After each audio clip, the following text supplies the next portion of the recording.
Well, I want to welcome everybody for coming out today. And I've thought for the last half an hour what to say. And the main thing I want to say is that it can happen. And it did. A project several years in the making is finally complete just off of Broad Street. It can happen, Doreen, if you have a dream and you can build consensus and get your neighbors, your staff, your elected officials together. But I'll tell you what, it doesn't happen. It doesn't happen the first time out. The idea to extend 3rd Avenue started several years ago, and in the fall of 2015, the Board of Aldermen allotted funding to begin the project. After a property acquisition, demolition, drainage improvements, closing of a right-of-way, and ultimately the gift of property, it all came together. Everything comes together here. That's what our slogan here is in New Bern. And this is a situation, a particular project where everything did come together. We had an opportunity, everybody hears about partnerships, public-private partnerships. This is a prime example of a public-private partnership.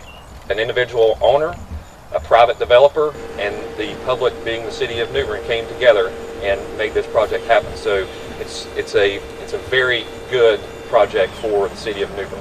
Though this project has been a long time in the making, 11 and a half months ago at the November 17th Board of Aldermen work session, Victor Taylor made a motion that was unanimously approved by the Board of Aldermen to actually approve this project moving forward as a way to provide better access both for vehicular traffic and pedestrian traffic to the Stanley White Rec Center. This new roadway provides another access into one of New Bern's busiest recreation centers, encourages recreation, and promotes redevelopment and investment in our community. Mayor Outlaw and the Board of Aldermen who had a vision, who saw this project and actually took the time to budget the funds to actually complete this project.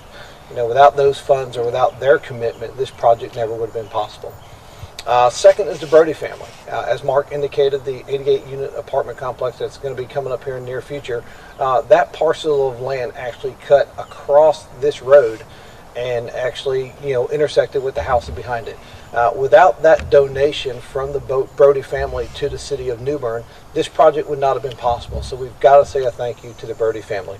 I am so excited because this is a long time coming. If you don't do anything, you stand still, you're going to always live in the past.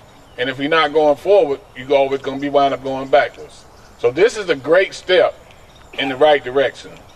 So I just want to thank the staff, the city staff, because I came over here at the beginning phase, and there's some pictures out of how it looked at the beginning and in the middle stage, and now look at how it's looking now. This is what hard work shows and gives you.